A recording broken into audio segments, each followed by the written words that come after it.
అండి బాగున్నారా?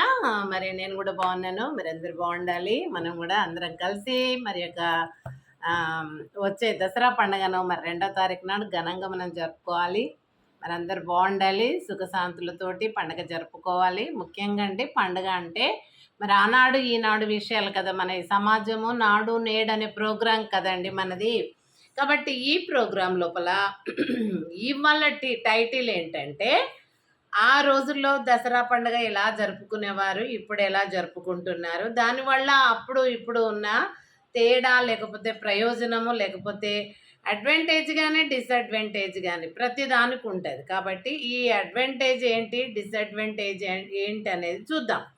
కాబట్టి మనకి ఇప్పుడు నా యొక్క ఛానల్ జీపీఎల్ జీసీ మీరు చేరదీయండి, ఆదరించండి, లైక్ చేయండి, సబ్స్క్రైబ్ చేయండి, మరి షేర్ చేయండి అండి. మీ అమూల్యమైన కామెంట్స్ కూడా నాకు ఇవ్వండి.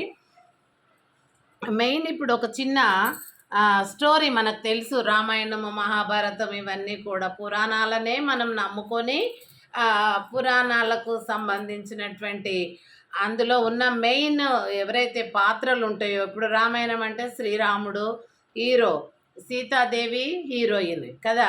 ఆ రకంగా మనము ఆ రోజు కవులు రాశారు, కలియుగం బాగుండాలా, ముందుకు రాబోయే రోజుల లోపల జనాభా ఎక్కువైపోయి మరి గొడవలు అలాంటివి కాకుండా రాక్షసత్వం లేకుండా ఉండాలి అని కవులు రాశారు. ఒక్కరే రాయలేదు. రామాయణం, భాస్కర్ రామాయణం, మొళ్ళ రామాయణం చాలా మరి ఉన్నాయి. ఆ వ్యాసుడు రాసినటువంటి రామాయణమే వాల్మీకి రామాయణము చాలా గొప్పది, ముఖ్యమైనది. అయితే ఇప్పుడు ఎందుకు ఈ ప్రస్తావన చెప్పుకుంటున్నామంటే ఆ రోజుల్లోనేమో ఒక స్త్రీ గురించి మనం ఎక్కువ అండి పండగలు అయినా, సమాజము అయినా, పరువు అయినా, ఒక కుటుంబం అయినా, అంచెలంచెలుగా దేశం వరకైనా కానీ స్త్రీతోనే మనుగడ అనేది ఉంటుంది. మగువతోనే మనుగడ. కాబట్టి మగువ అంటే స్త్రీ అండి. కాబట్టి ఒక కుటుంబంలో ఒక చెడుగా ప్రవర్తించే లేకపోతే చెడు క్యారెక్టర్ ఉండడము అలాంటి స్త్రీ ఉన్నదనుకో, మన పిల్లలే కావచ్చు, పెద్దలే కావచ్చు, ఆ కుటుంబం అంతా అదే విధంగా నష్టపోతుంది. మెయిన్ తల్లి. తల్లి ఒకవేళ అంటే అందరు కాదండి, మనం అందరం దేవతల్లాగానే భయభక్తులతో ఉంటాం. కొంతమందికి మరి ఆ యొక్క రాక్షసత్వం ఉంటుంది కదా, ఎవరు చెప్తే వినరు. తల్లిదండ్రులు చెప్తే కూడా వినరు పిల్లలు. మగపిల్లల ముందు ఆడపిల్లలు సెట్ అయినాకనే మగపిల్లలు మనం సరి చేసుకోవచ్చండి. డైరెక్ట్గా మగపిల్లగాడు ఏ ఆడపిల్లనో ఏమో అన్నాడు, ఏమో చేసిండు అనేది కాదండి.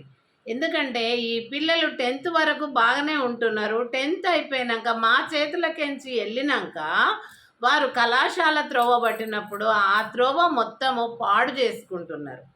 వాళ్ళ బ్రతుకుండేదే దాని మీద, కాబట్టి అదే పాడు చేసుకుంటున్నారండి. అదే ఆడపిల్లలు కూడా వికృత ఆకారం కలిగినటువంటి బట్టలు వేసుకోవడం వలన ఆ యొక్క పిల్లలకు మరి అది ఆ విధంగా వికారమైనటువంటి అవి చూడగానే వాళ్ళు టెంప్ట్ అయిపోయి వాళ్ళు ఎంబడి పడడం అనేది ఇది కామన్ కదండి. ఎక్కువగా మన కొంచెం తెలిసినటువంటి ఫ్యామిలీస్లో కాదండి, మొత్తం చదువుకోకుండా ఉండి లేకుంటే తల్లిదండ్రులు కూడా అదే విధంగా నడుచుకునే వాళ్ళు ఉంటే, లేకపోతే పిల్లలు చెయ్యకున్నా కూడా చెయ్యమని చెప్పే ఆడపిల్లల తల్లులు కూడా ఉన్నారంటండి. నేను కూడా ఈ యూట్యూబ్లలో చూశాను, తర్వాత న్యూస్లో విన్నాను. తల్లి కూడా కొంతమంది తల్లులు 100% కాదండి, 5% 2% కొంతమంది తల్లులు అది బిజినెస్ లాగా అయిపోయి పిల్లలు యవ్వనానికి వచ్చినాక వాళ్ళను ఈ చెడు పని చేయి డబ్బులు తీసుకురా, ఈ చెడు పని చేయి డబ్బులు తీసుకురా అని ఇలాంటివి మంచిగా ఉండే పిల్లలకు నేర్పిస్తున్నారంట అండి. కానీ కొంతమంది పిల్లలు అలా చేయనీకి ఇష్టపడరండి. ఇష్టపడకపోతే తల్లి ఏం చేస్తుంది, నువ్వు నేను చెప్పినట్టు చేస్తలేవు కాబట్టి నువ్వు ఇంట్లోకి రావద్దు, నువ్వు అసలు తిండి లేదు, అది లేదు, ఇది లేదని చిత్రహింసలు పెట్టే తల్లులు కూడా మరి నేను యూట్యూబ్లలో చూసినండి. పాడు మరి అవి ఎందుకు యూట్యూబ్లలో పెడుతున్నారు? అలాంటి వాళ్ళను చట్టానికి బట్టి అటువంటి తల్లులను దొంగలను పట్టించినప్పుడు అప్పుడు బుద్ధి చెప్తుంది చట్టం. కానీ ఈ టీవీలలోనో మరి యూట్యూబ్లలోనో పెట్టడం వలన ఏమవుతుందంటే అందరికీ కూడా అందరూ చూస్తారు, అందరికి తెలుస్తుంది. కానీ అందులో కొందరు మళ్ళీ వాళ్ళలాంటి వాళ్ళు ఉంటారు. ఓహో! ఇట్లా కూడా ఎర్నింగ్ చేసుకోవచ్చా, ఇటువంటి పనులు కూడా చేసి సంపాదించుకోవచ్చా, ఇది ఏదో ఈజీగా ఉంది అని అట్లా చూసేటోళ్ళు కూడా ఉంటారు. ఎక్కువగా బ్యాక్వర్డ్ క్లాసెస్ అంటే వీళ్ళు కాదండి. బ్యాక్వర్డ్ క్లాసెస్ అంటే మళ్ళీ వేరే మీనింగ్ వస్తుంది క్యాస్టులని బట్టి. అది కాదు. అంటే వెనుకబడిన అంటే మంచి చదువుకున్నటువంటి వాళ్ళు కాకుండా మరి ఈ యొక్క లేబర్ పనులు మరి అలాంటివి మరి అట్లాంటి పనులు చేస్తారు చూడండి. అలాంటి వాళ్ళు ఆ కష్టాలకు మరి తట్టుకోలేకనో, లేకపోతే ఇది సులభమైన పని అనుకోనో, మరి వాళ్ళకు పేరు ఒక పరువు ప్రతిష్ట అవసరం లేదో, మరి ఎందుకు అలా చేస్తున్నారో ఆడవాళ్ళు కొందరు కొందరు ఒక 5% 2%. ఆ 5% అయినా 2% అయినా ఏమవుతుంది, సమాజానికి ఒక క్యాన్సర్ లాగా, అంతకంటే ఒక ఎయిడ్స్ లాగా భయంకరమైనటువంటి పరిస్థితులు ఏర్పడిపోయి మరి మంచిగా ఉన్న వాళ్ళు కూడా చెడిపోతారు. అలాంటి వాళ్ళు ఏం చేస్తారు, మంచిగా ఉన్న పిల్లల దగ్గరకే వెళ్తారు. కొంతమంది తల్లులు అట్లాంటి పనులు చేయమని చెప్పడం అనేది నేను యూట్యూబ్ల ద్వారానే చూసిన. ఆ అయ్య అనే ఒకటి వస్తుంది, ఇంకెవరో శాలిని అని ఒక ఆమె చూపిస్తూ ఉంటుంది. అసలు ఎంత బాధనా భయమా, అసలు ఏమి సమాజం ఎక్కడ పోతుంది, దేశం ఎక్కడ పోతుంది.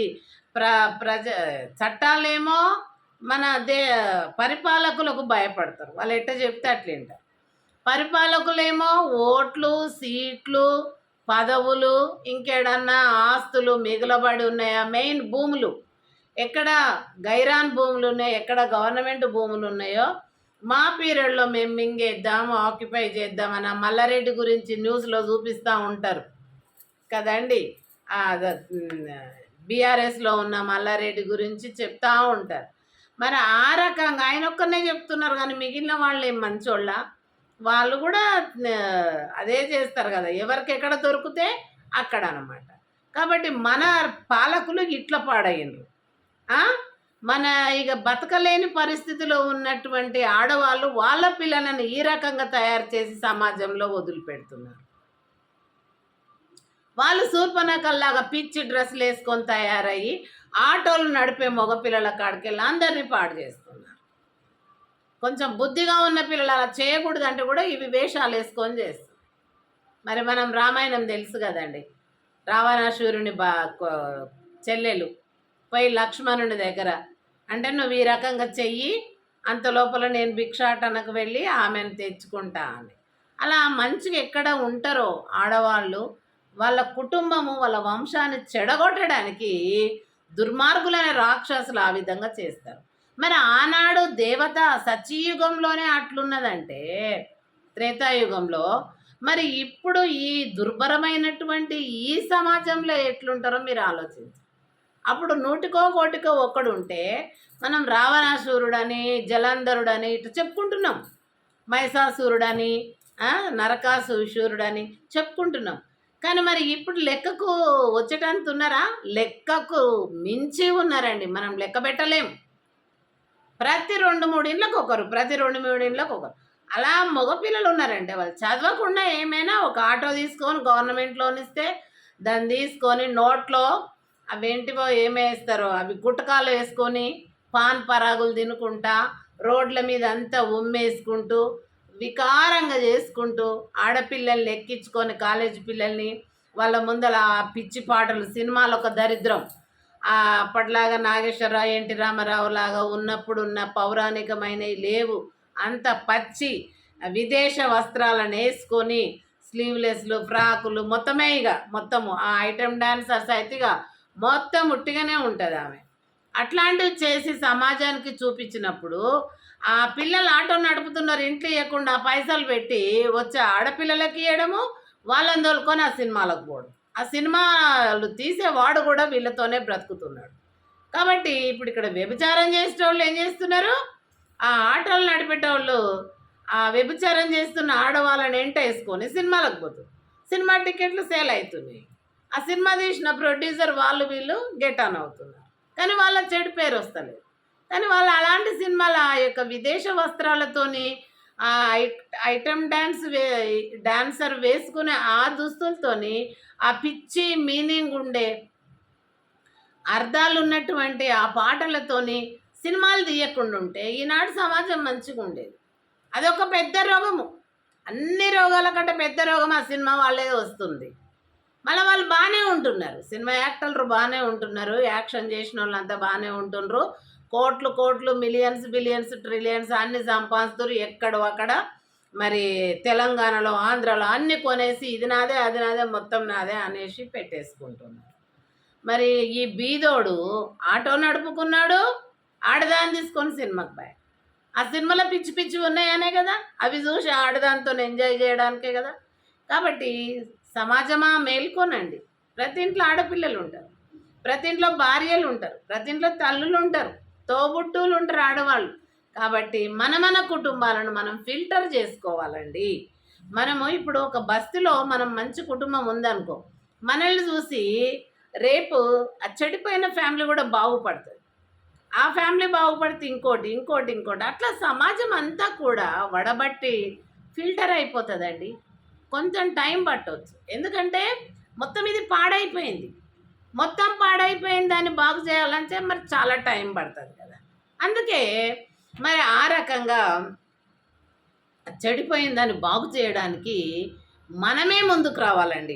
ఆడవాళ్ళమే ఇప్పుడు బతుకమ్మలు ఆడుతున్నాం సంతోషంగా, ఎవడన్నా పోని ఆ మురికి కాలువల పొంటి మూసీ నదుల పొంటి మరి స్లమ్ ఏరియాలలో ఉన్నటువంటి వాళ్ళు ఏమైనా చెడు పనులు చేసుకొని ఏమైనా కాకోక అని చెప్పేసి ప్రతినిధులేమో మనల్ని పరిపాలించేటటువంటి గొప్ప నాయకులు వాళ్ళు ఏం చేస్తున్నారు, మొత్తము వీడు ఇట్లాంటి పని చేస్తే వాళ్ళేమో దోపిడీలకు ఎగబడ్డారు దేశ సంపదను. ఈ భూమి అంతా నాదే, ఆ భూమి అంతా నాదే, కోకపేట అంతా నాదే, గండిపేట అంతా నాదే, ఇంకా అది ఇది ఎక్కడ ఏది మిగిలినా అన్నీ ఆక్యుపై చేసేసుకుంటున్నారు. వాళ్ళ ఆగడ అట్లుంది. ఇక్కడ మరి ఆ వెనుకబడినటువంటి ప్రాంతాలు ఏవైతే ఉన్నాయో స్లమ్ ఏరియాస్ అవన్నీ మూసీ నదుల పొంటి ఇంకా ఎక్కడెక్కడో ఉన్నటువంటి ఆ ప్రాంతాలను ముందు ప్రభుత్వము ఒక చట్టాలు చేసి అటువంటి ప్రాంతాలంతా సర్వే చేసి వాళ్ళను బాగు చేయాలి ముందు.